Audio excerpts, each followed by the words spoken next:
Hello students and my dear friends, I'm Dr. Shalini Shukla and today is 16th of June 2020 Tuesday. So let's start with the Economic Times news analysis. In today's discussion, we are going to cover these articles. So let's start with article number 1, that is Jhunjhunwalas and family get SEBI notice. The Capital Market Regulator, Security and Exchange Board of India has issued a show cause notice to billionaire investors Rakesh Jhunjhunwala for its alleged insider trading in shares of Aptech.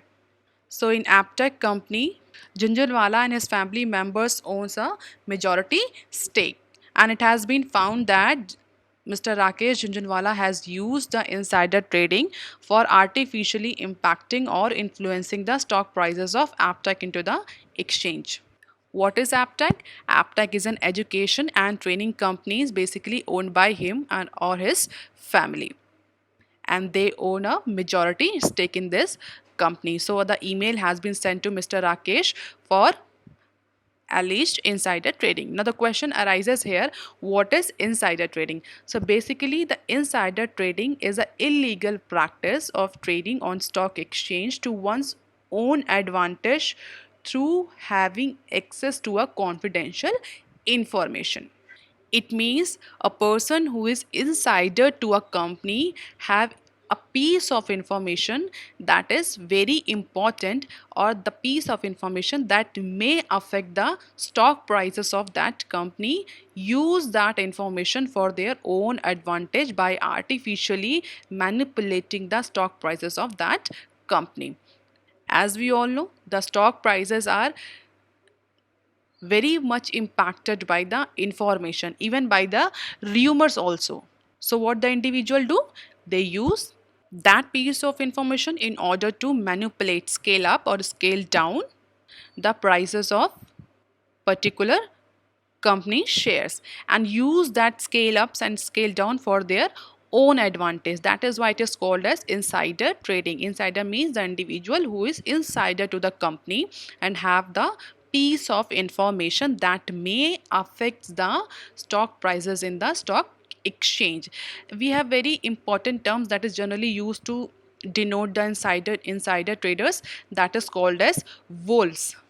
And you must have seen so many Hollywood as well as Bollywood movies on insider trading, but actually it is a illegal practice. That is why Security and Exchange Board of India has issued a show cause notice to investor, and in that notice a regulator is actually planning to freeze out the bank's account of Mr. Rakesh to in order to measure the extent of alleged profit he and his family members have made. So by using the insider trading, Mr. Rakesh has manipulated the stock prices of Aptech company and earned some illegal profit. So SEBI is actually going to confiscate or freeze the bank accounts of Jhunjhunwala and ask them to keep up their side why any legal actions including impounding of gains should not be taken against him. And if we see, there are number of family members including his wife, brother, sister, mother-in-law are involved in this case. Even the CEO of the sister concern, director of Aptech, has also been summoned by SEBI because it is said that they all have involved in this insider trading process and manipulation or artificial manipulations of Aptech share prices. Now look at into the article number 2. Banks oppose waiver of loan interest. If you remember, Supreme Court has recently given the 3 days time to RBI and Government of India in order to decide the waiver of interest on moratorium period. So banks have told the regulator and the government that they are opposed to waiving of interest during the loan moratorium period, said people with the knowledge of the matter. So commercial banks have collectively or unanimously told to Reserve Bank of India and Finance Ministry that they are totally in opposition of waiving of interest rate during loan moratorium period. And next date for hearing of this case in Supreme Court is 17th of June. Now it is a very dilemmatic situation for RBI and Finance Ministry because commercial banks are not ready to waive off any interest during moratorium period, whereas Supreme Court is asking to RBI and Finance Ministry to waive off the interest during moratorium period, because as per the Supreme Court, because of the economic lockdown, number of firms or the investor were not able to do any business during moratorium period. They were not able to earn any profit because of the closures of number of the economic activities. So paying interest on that period is unfair and unjust. The lenders oppose any interest waiver and defend the right to charge interest on interest, saying any waiver would set a bad precedent.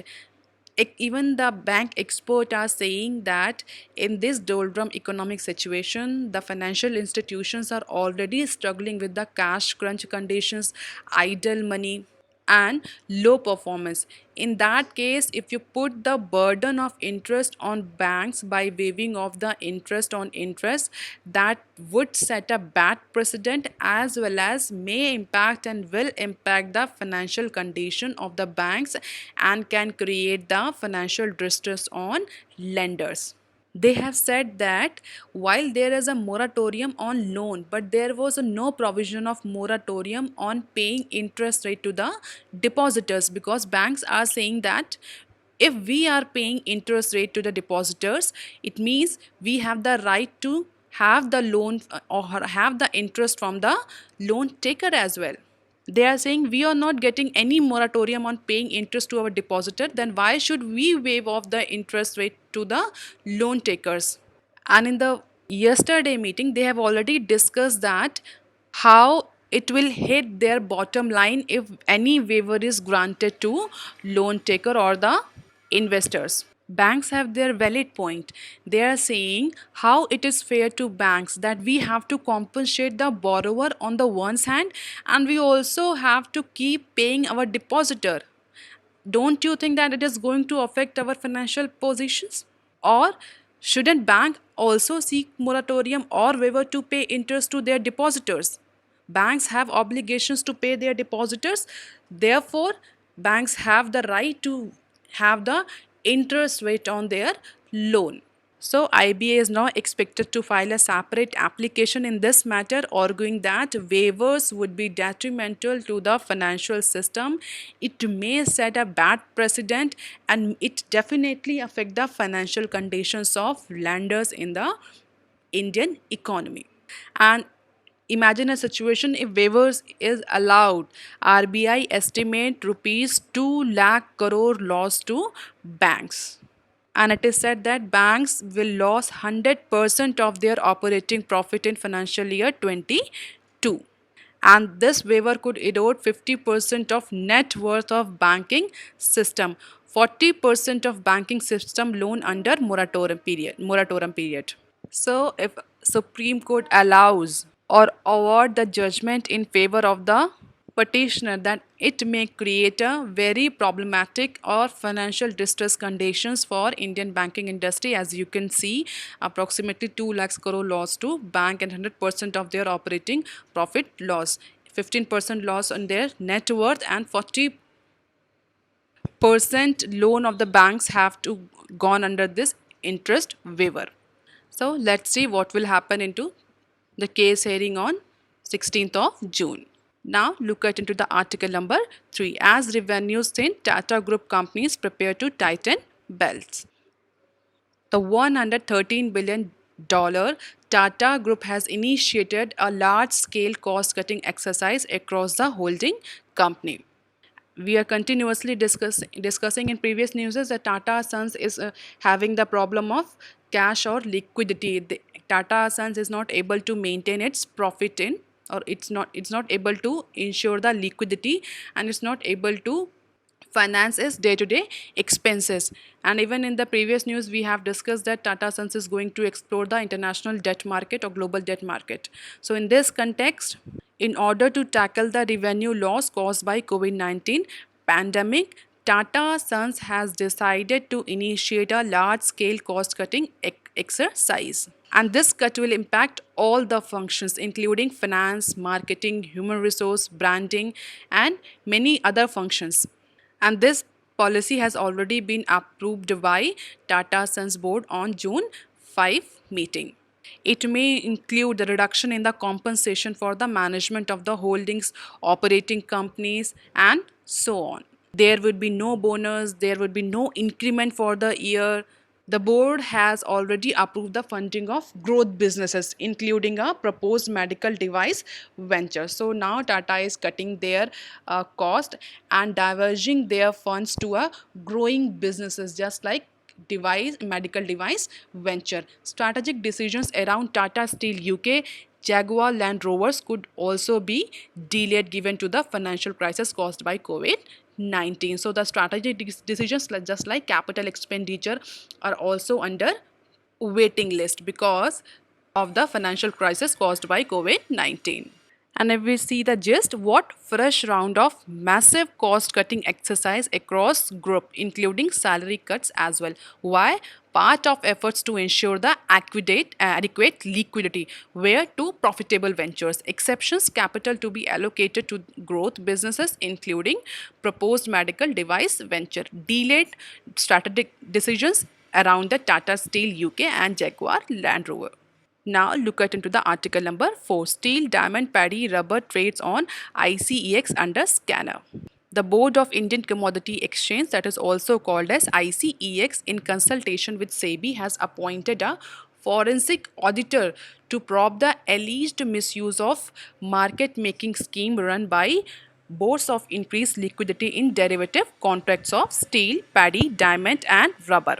So ICEX and SEBI has jointly going to probe the market making schemes in derivative contracts of steel, paddy and diamond as well as in rubber. The audit has been mandated on the basis of two anonymous email complaints received by public interest directors of ICEX. So ICEX director have given information to Security and Exchange Board of India for alleged misuse of market making schemes. The complainant has alleged that certain key management personnel of ICEX, in collusion with the market makers, misappropriated the funds allocated for so-called liquidity enhancement scheme, that is LES. The forensic audit will be undertaken by Choksi and Choksi LLP, and terms of reference could include misuse of LES, whether board members were in sync with the KMP, examining trading data from September 2020 onwards in contract like steel, paddy, etc. However, the senior partners of Choksi and Choksi have not given any comment on this audit, but the audit will lay bare the facts and establish the veracity of the complaints which are not of the whistleblower type. And if we talk about the LEC, Liquidity Enhancement Scheme, it was begun in October 2019 in a phased manner in case of paddy, steel and diamond derivatives in order to enhance the liquidity, as well as rubber was added in January 2020. So, on the allegation of truck between KPM and the market markers, a person in the known says that one market marker was incentivized by providing two-way codes in each of the four commodities, that the entire process of LEC was undertaken in consultation with the board, and that public interest directors were appraised of the payout being done each month to the market makers under LES, Liquidity Enhancement Scheme. And now that payout will be audited by the independent auditor in order to find out any collusion. And if we talk about the scope of audit, whether board members were in sync with KPM, the auditors will actually analyze or investigate this. They will examine the trading data from September 2020 onwards in contract like steel and paddy, and they will also audit the compliance issues in LES scheme. SAB has received two anonymous complaints for public interest director of ICEX, and the key allegations were on key management personnel of ICEX in collusion with the market markers misappropriated funds allotted for liquidity enhancement scheme. So was there any collusion between the directors or the market markers? That will actually came up after this auditing process will complete. Now look at into the article number 5. Bharat to haul e-commerce GMV passed the $100 billion mark by 2025. As we have discussed in the previous news that e-commerce is going to be the key drivers for FMCG sector. And it is said, as per the survey, it is said the growth of e-commerce in India is likely to be driven by Bharat.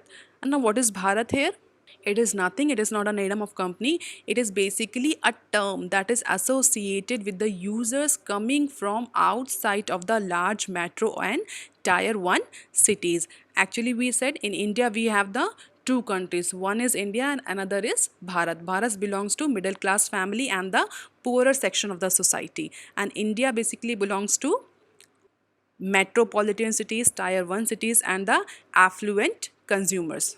So as per the research, a large portion of e-commerce company or the large portion of the growth of the e-commerce companies is likely to be driven by the consumers who are coming from outside of the large metro and tier 1 cities. It means consumer from the tier 2, tier 3 cities or small towns. A study by Bain and Company in collaboration with online retail giants Flipkart estimated that India's base of online shoppers will grow from around 100 million today to 350 million by financial year 2025 and peg the industry to clock $100 million in gross merchandise value, that is also called GMV stands for gross merchandise values. A majority of 200 of these 200 million new shoppers will come from the tier 2 and smaller town, that is Bharat, that is denoted here as Bharat.